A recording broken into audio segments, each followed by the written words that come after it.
Howdy y'all, my name is Jeff. You are watching TrashWerks, and today we are going to be doing a review of the HJC i10 helmet, which you can see so beautifully modeled here on my noggin. Now, from the top, yes, this should be your first helmet. If you've not gotten a helmet before, if you've only used Friends or the ones they provide at the MSF, or maybe even cheap Amazon junk, then yes, this absolutely should be the first helmet that you buy. The main reason being is that it's going to be sort of the best value helmet that you can find, given the safety rating, which is the most important, as well as the build quality and features that you'll find on this helmet. It's really hard to beat, and I still have yet to find a helmet that does in fact beat it. Beyond that, I think that this helmet's also going to be designed for, or really made for, someone who perhaps needs a second helmet or wants to have a spare for any reason, whether it's getting a helmet for, let's say, a backpack, or maybe let's say you're a stunter or something like that, you don't necessarily want to practice and wear your very expensive street helmet for, going out into a parking lot. If that's the case, this is going to be one of the most, valuable helmets that you can really find, and something that I personally have as my spare helmet, so I'm not using my expensive helmet on things like a mini bike track or a go-kart track, things like that. Now, something that I typically wouldn't do, but since this video is going to be geared more towards beginner riders, I'm going to go over the company itself, who's making this helmet, which is really important when considering a beginner helmet. A lot of companies out there will make cheaper helmets, and they do it because they sort of cut costs, and you're really not going to be getting a good quality helmet from that. HJC is a Korean manufacturer. They have been making helmets for about 50 years at this point, so they are very well versed in helmet manufacturing. They have a really good reputation for making really safe and high quality helmets. And this is where you're going to get your first Jeff tip of the day, which is, if you're looking for a reputable company for a helmet or gear or anything, the best place that I can recommend you take a look at is going to be racing. Whether it is MotoGP, whether it is World Superbike, or any reputable racing league, look at what those riders are wearing, especially the more high-end you get, something like MotoGP or World Superbike. Those riders aren't going to be putting just anything on their body. Half of their career is crashing, and they want to make sure that they're as protected as can be, and that's one of the points of the helmet, is to keep you safe, to keep your noggin safe, and I can actually attest to how safe this helmet is. I'll go over that a little bit later. So that's a Jeff pro tip of the day. Beyond that, HJC, again, has been manufacturing helmets for about 50 years at this point. The i10 fits towards the bottom of their helmet range. It is designed to be something that is geared towards beginners. It has a really low cost. The two sort of different options that they have for this helmet, one is going to be the flat colors, so just all black, all whites. There's a couple of different color ranges. The last that I checked online, they are going for about $150 to $175, which, if you don't know, is a really good price for a beginner helmet. And then the livery editions, which I have one here, and they sort of change their liveries every now and then. They come in a ton of different options. That ranges between about $160 to $200, depending on which one you get and if there's sales or anything like that. I personally got my helmet for, I think, about $160 when I got it. I got it through a Ducati of Tampa Bay. So if you are in the Tampa Bay area and you do need to get anything related to your motorcycle, whether it's gear, service, or a motorcycle itself, be sure to go to Ducati Tampa Bay, and they will get you everything that you need. As I mentioned before, this helmet is between $150 and $200. It's basically under $200 for your first helmet, and the main benefit to this is that it comes with a Snell safety rating. I'm not going to bore you with all the different safety certifications, but just know that DOT is the most common and the least effective. It's basically useless. You might as well have turds on a chocolate cake with a DOT rating. Beyond that, you do get Snell, you get FIM, ECE, and Snell is definitely something that's going to keep your noggin safe. and something that I would recommend as a bare minimum for putting a helmet on your head. Now, of course, a helmet is more than just price and specs on a piece of paper. So I'm going to pull a Yui up here. We'll go through the corporate curves, and I will give you a rundown of what the mobility and field of view and general comfort is for this helmet for more spirited riding. Alrighty, so to summarize, the helmet is perfectly fine for street riding, even, you know, going down some twisties or some back roads and you want to get a little bit spirited. It's more than capable of doing so. Whether you're using body position or you're staying neutral, you'll be able to look through your turns just fine. Through parking lots, you'll be able to look through your U-turns, tight turns, all of that. It does completely fine for what I consider moderate spirited riding. And that's really all that a beginner should be doing, quite frankly, if that. You know, you really shouldn't be doing any hardcore or very fast or aggressive paced riding. As long as you're able to do, you know, just the bare minimum, which, spoiler alert, for every aspect of this helmet, it's all going to be good enough for the price. And that's exactly what this helmet is like when it comes to performance for twisty roads, curves, spirited riding. It's going to be more than enough to do everything that you need. And that's coming from me, who personally, I have a pretty short neck. I'm like the bar for passing neck and shoulder and head mobility when it comes to the helmet. At slower speeds, you know, anything under like 60 miles an hour, this helmet's going to be completely fine. You're not going to feel wind buffeting or anything like that. It's going to be able to perform more than enough for your standard street riding.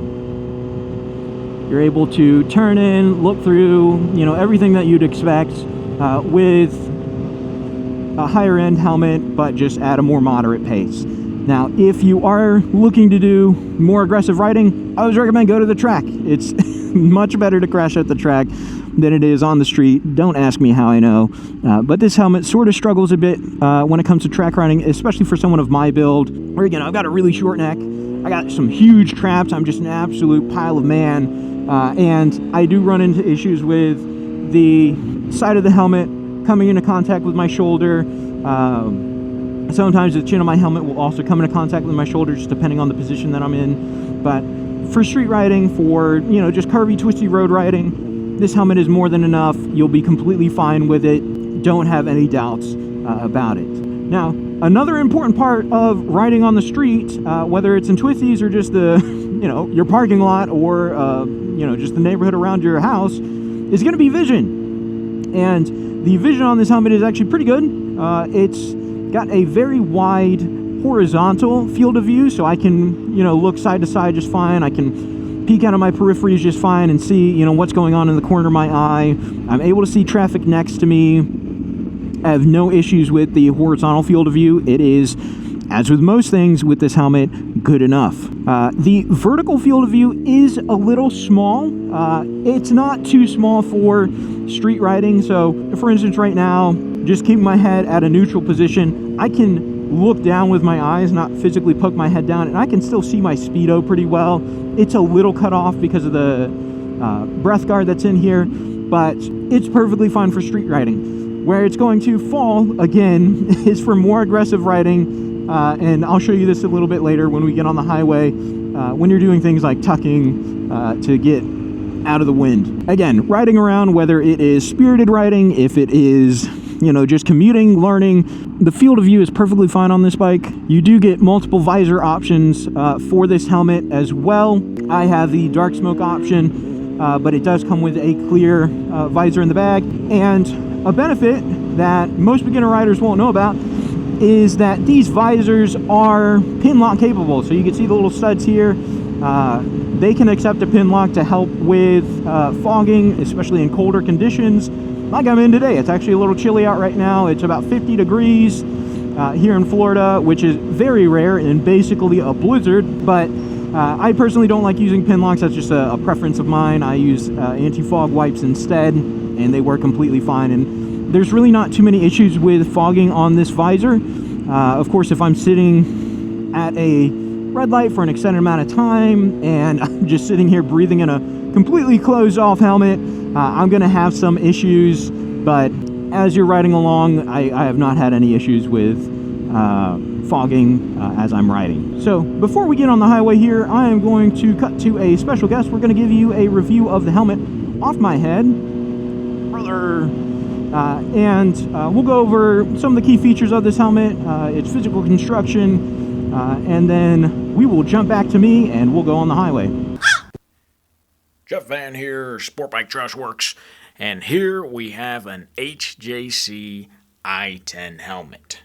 Now, we're going to go over the features and builds of this helmet. I'll show you some of the neat little tricks that it has. But before that, as I'm sure you've heard, this helmet is the best budget helmet that you can get for under $200. Now, you might be asking yourself, well, Jeff, how did you get so handsome? Quite frankly, as far as I'm concerned, most of it's genetics. But when it comes to this helmet, what makes it worth that $200 is going to be around back. That Snell safety rating. That is what makes this helmet worth its weight in gold. And luckily, it's not that heavy. But with that, the helmet itself is pretty basic. So if we look here, we've got 2 vents up top that open and close. It has just 2 positions, not too much going on there. Same thing with the brow vent, open or closed, that's all you get. And then down here at the chin, we also do have a chin vent, which opens and closes. Again, 2 positions. You're not getting a lot out of this helmet. But as you can see here with the chin vents, you actually do get a pretty good opening. You're going to be getting a lot of airflow through there. When it comes to the visor, I have the dark smoke visor on here. It has openings, or studs here rather, that will accept a pin lock on the inside of the visor. The visor is currently in the locked position. To unlock the visor, it's a very simple, I'm talking even anyone that you might know that might not have more than 3 brain cells can easily unlock it. You just pull on this tab on the bottom, lift it up, and you are open. Looking inside the helmet, we can see we've got our standard pads on the side. We've got a pad up on the crown. And we do have a breath guard here made of rubber. That's going to help reduce fogging when you are riding. On the note of the visor has very distinct positions. It is not a very smooth operation. You will know when you are in one of the designated positions. Although honestly, I either have it all the way open, locked, or 1 notch off locked if I'm just trying to get a little bit of air into my noggin. One thing that this helmet has that you will not get stock is this chin mount here. That's specifically for filming. You don't have to have that. It does catch on a little bit of things, but that is something that I've added on. And as I mentioned before, on the bottom here, something else that didn't come out of the box with this helmet is this chin curtain here. This was $20-30 on Amazon.com, and it will help to keep some of that wind from going up into your chin, quiets the ride a bit, and also keeps you a little bit warmer when it's cool out.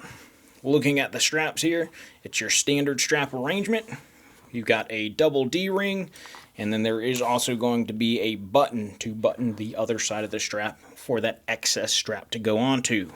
Down here, we can see where there is a place for the smart HJC as opposed to the dumb HJC, which is really just going to be for the Sena integration if you had a Sena headset. But aside from that, it is a very simple helmet. Looking on the rear here, we have the tiniest of wing on the top there for improved aerodynamics, and nothing much else going on the bottom. There's not a lot going on with this helmet.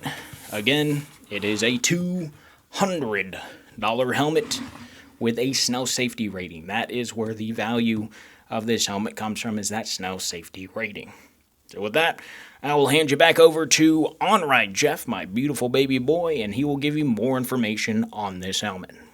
Alrighty, everyone. We're going to wait for this light to change, and then we will do a hog crank onto the highway. When we do that, I will go as tucked as I can. Keep in mind, it's a little bit hard to do that with this helmet, specifically because I have the chin mount and the camera on there. But I'll give you that review, and then we will go over what the highway's like in this helmet and give you my rundown of that. Alright, here we go. So, here, I'll shift up to second. I will tuck in and do a moderate pull for you.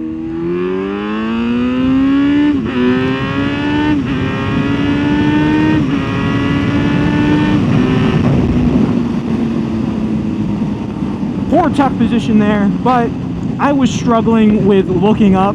I also did hit the tank of the bike with my camera, so I can't give you an honest review, but again, I have worn this helmet on track without the camera on it or the chin mount, and it can be a little rough looking up through the visor. That's, I think, one of the main downsides, but again, that's not what this helmet's designed for. It is designed for riding around the street, starting off in, you know, getting you a safe, good quality helmet, not for doing high aggressive riding, whether it shouldn't be on the street or whether you're on the track. It's not a track helmet. It's not designed for that. But as we are here on the highway, we're cruising about 75 miles an hour. I am on a Kawasaki Z900, completely naked bike. You can look down, there is no windscreen. So I am eating all of this wind. Now the helmet that I have on has a chin curtain to help block some of that wind. Out of the box, it does not come with that. I think it's about 30 bucks I paid on Amazon for it. And it helps a lot. I have all the vents closed because it's a little chilly, and also, you know, I got to make the audio sound as good as I can. And I need to keep wind out for that. But one of the main things you might notice is that there's really not too much buffeting with my head. Of course, if I turn, I do catch the wind. A lot of that, again, just comes down to the camera that is on my chin, but beyond that, it's actually pretty stable. I do get some buffeting. I'm pretty used to it, though, because I've been riding this bike for a while with many different kinds of helmets. But, you know, once you upgrade to a helmet that has a spoiler, you'll see there's a huge difference. Occasionally, some of the wind will catch my chest, go up into my helmet, and sort of pull back. But I could wear this helmet, you know, for hours and hours on end on the highway. I'll be completely fine. There's no issues with wind. It is, again, for the price, good enough. Is it the best with wind? No. Is it the best at aerodynamics? No. But it's under $200. It's got a Snell safety rating, and it's good enough. One thing I will say, though, and this might just be because I don't have any speakers installed in this helmet, it does accept a Cardo system. I have installed it before on a different i10, but in this particular one, I don't have a Cardo system. So one thing I will complain about is there is a little bit of wind noise going to my ears. It's not anything too crazy. I can still hear my bike and most of what's around me at regular, you know, cruising speeds going up and down the street. Not a problem, but on the highway it might get a little bit loud for you, so I would recommend getting earplugs if it does become an issue. But while we're at this light, some other things to talk about when it comes to wind. I'd say the visor does seal up pretty well. There is a latching mechanism on the visor to help keep it closed. I haven't had any issues with it popping up, and I've gone quite fast in this helmet and haven't really experienced anything. So if that is something that is a concern, especially if you're riding like I am right now when it's a bit chilly out, you know, you're not going to have any issues there. As we pull onto Yap Avenue here, I'm going to go over some of the things that I don't like about this helmet. And to be frank, given the consideration of where this helmet sits in price range and, you know, who it's designed for, there's really not much. The main complaint that I have is how the helmet fits my head specifically, and this is just a me problem because of the way that my head is shaped. Around the crown, it feels completely fine. It fits well. It's just as snug as you'd want a good fitting helmet to be. The main issue that I have is specifically with the cheek area. It actually squeezes on my cheek, that's what she said, in a way that can actually, sometimes I actually bite the insides of my cheeks while I am talking, but that's, again, just something to do with the way that, you know, my head in particular is shaped. It's not a poor design from HJC. And so, with that being said, aside from that, you know, the wind noise isn't the best, but again, for 200 bucks, it is more than enough. It is not an issue at all, not something that I'm going to complain about. This is the helmet that I use for filming my videos. I've spent a lot of time in it at a lot of different speeds and a lot of different environments, and it's honestly not that bad. The way that it handles wind, and I may have forgotten to mention this on the highway section, is that it actually does vent out the wind pretty well, which is really important. A lot of people don't understand that you don't just want to have wind going in, you want to have it going out as well. And it does a fine job of that. I don't feel any air dams in the back of my head that's, pulling and tugging and causing turbulence. It vents out pretty well, something that I can't really complain about. So aside from just, the way that it fits on my cheeks, there's really nothing wrong with this helmet that I can think of, especially given its price range, which again, under $200. As we approach the bridge here, we are going to go through what I like to consider our country road test, but with a lot less bugs. We're going to be going through subdivisions. It's just a straight road where the speed limit is between 40 and 50 miles an hour, so similar to a country road. But, I don't have to sit here and eat bugs all day while I talk to you. So with that, the way that this helmet is designed, it works really well in this speed range. Again, I'm getting wind noise to my ears, but it's nothing insane. I can still hear what's going on around me. I can hear a horn if someone honks, depending on the exhaust someone might have, either on their bike or car or truck. I can hear that as well. It, again, isn't buffeting the wind. I'm not being pulled one direction or another. It works completely well. I don't have any complaints for this helmet at this speed, for this kind of riding. So if you are someone who has to commute in your bike, if you have to ride on a country road for, 30 minutes, 45 minutes each way, this helmet is still going to be a great pick for you, even though, it isn't designed specifically for touring. It works completely fine. You're not going to have any issues here. And again, the only thing that you might be concerned about is just how it fits on your head, as I mentioned back on Yap Avenue, which, if this is your first helmet, it's not something that I would worry about. All helmets are going to be pretty uncomfortable for you if it's your first one, just because you're not used to it. But if you're looking for another helmet later on down the line, go into a dealership, go into a store, try them on. I recommend trying this one on as well so you can get the right sizing down. The sizing for these helmets are pretty true to fit. I wear a size large, and every other helmet that I've worn, this helmet is a size large. It fits exactly as I expected it to.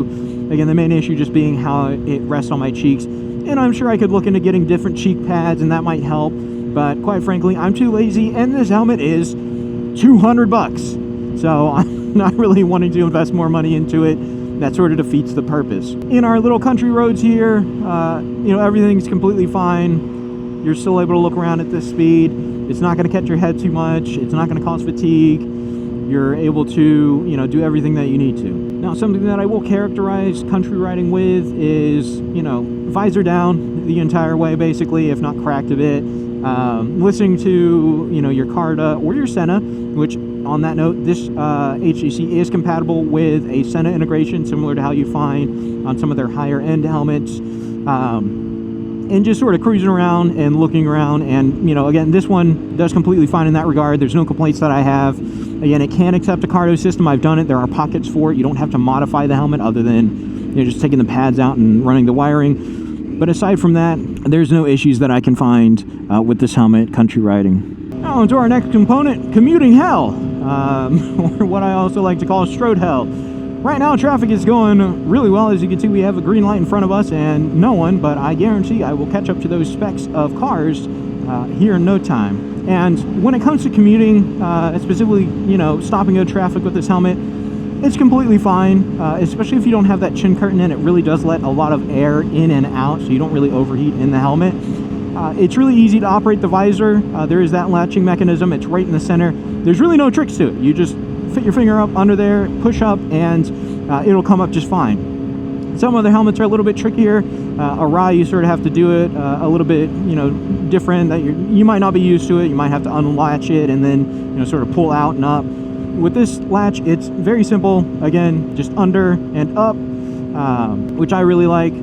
Again, it's not really designed for really high-speed track riding, so I don't know exactly how fast it's rated for to keep the visor shut, but in all the street riding that I've done with it, it's been completely fine. So if you're just commuting around, going from, place to place, or if you're in a parking lot, if you're, stunting or practicing, it's completely fine. Something else to note about commuting in this helmet is that you're going to be able to hear just fine, and that might be due to the fact that the helmet doesn't really buffer out noise that well, which again, for under $200, really not a big issue. So you're able to hear everything, sirens, you're able to hear, I could hear the people's music in the car, next to me. It's going to be completely fine there. So depending on how you look at that, that might be a plus, it might be a minus. But in my book, it's completely fine. And again, as I mentioned before, you do have, perfectly fine horizontal field of view. I wear glasses too, so I actually have a blind spot where the frame is that I always have to worry about. But, I haven't had any issues with this helmet. I can see side to side perfectly fine, which to me seems to be way more important for street riding than the vertical field of view. The very first helmet that I had was an Icon Airflight, which had, extreme vertical field of view, but I could never really peek out of the corner. So if I needed to, make a lane change or anything like that, then I was 100%, doing a head check, and that helmet was a little bit big and cumbersome. So it made it, pretty hard. Whereas the fit on this helmet is really good for the size of my head, which is something that you'll find is one of the benefits of this helmet is, HJC not just, doing a cheapo run of a helmet. They've really put thought and effort into this. And the reason they're able to make this helmet cheap isn't because they've cut corners to only produce a cheap helmet. It's because they've learned the manufacturing process with higher ends, more high quality helmets, and they've just applied that to be more efficient to produce a more economic option. So, this helmet does not feel like a $200 helmet. It does not have that same build quality. It's got a very high quality feel, which is hard to describe, especially over video, but if you felt enough cheap helmets, you'll know that they're just basically plastic with styrofoam in it, whereas this, you can tell they've definitely engineered, they've put thought and effort into both the design of the helmet as well as the materials used, and it's something that I can confidently say that I'd recommend putting on your noggin, mainly because I put it on mine. And that brings me to a very unique perspective that I have that I usually don't with helmet reviews, and that is what it's like to crash in this helmet. So I'm not sure if I mentioned it earlier in the video, but I do take this helmet for riding on the mini bike track, which, for those who don't know, it's basically a go-kart track where you ride a 125, like a Grom or a Z125, and I use this helmet for that just so I don't have to, risk my $1,000 street helmet for, going down at 20 miles an hour in the corner of a go-kart track. That's why I got this helmet for. And I've crashed in, specifically, the last helmet that I had, the last HJC i10 I had, I lost it because I high-sided in it. I had an incident where I went off track, I was returning, I was leaning in for the next corner coming up, and the dirt did not clear off my tire, and so as soon as I cracked the throttle, I went over the bars. It was pretty intense. I did a full flip, and the way that I landed, I actually didn't land on my head, I landed on my hips, that then whiplashed my head, so I had extra force. And with that, my head hurt that day. I definitely took a very significant hit to my head, and I can confirm the Snell rating on this thing works. I don't have any lasting damage. My head hurt for the day only, and then I was fine after I rested. And so as we get through our conclusion here, would I recommend the HJC i10? Yes, absolutely. Should you get it? Yes, absolutely. If it's your first helmet, if it's not your first helmet, I recommend this helmet. Anytime that I see someone online posting, what helmet should I get, or what's a good helmet, I always recommend HJC i10. So if you are getting into riding, if you know someone who's getting into riding, pick this helmet up. There are a ton of different color options, whether it's just all a single color or if there's a livery on there, and they do update those liveries from time to time. So be sure to pick one up for yourself. Enjoy the helmet, enjoy riding, have a great time, and when you're ready, you can upgrade to a better helmet. But just know that this is going to be more than enough. You're going to be completely fine with this for the first couple of months, if not the first years of riding, until you can really find what your specific needs are. So if you're doing long distances, if you are, doing track riding, if you just want something that, is more comfortable or more safe, you can always figure that out down the line. But if you're trying to figure out, what's the first thing that I should spend my hard-earned money on, the HJC i10 is going to be a good option for you, and something that I would recommend. Even if it doesn't fit your cheeks well, it's going to be a good option to start off with. And so with that, if you do have any questions, by all means, leave a comment, send a smoke signal, carrier pigeon, whatever it might be. I will do my best to answer them, and depending on the amount of comments and questions, I may make a follow-up video. But that has been the review of the HJC i10 helmet. Be sure to like and subscribe, and I will see you in the next one.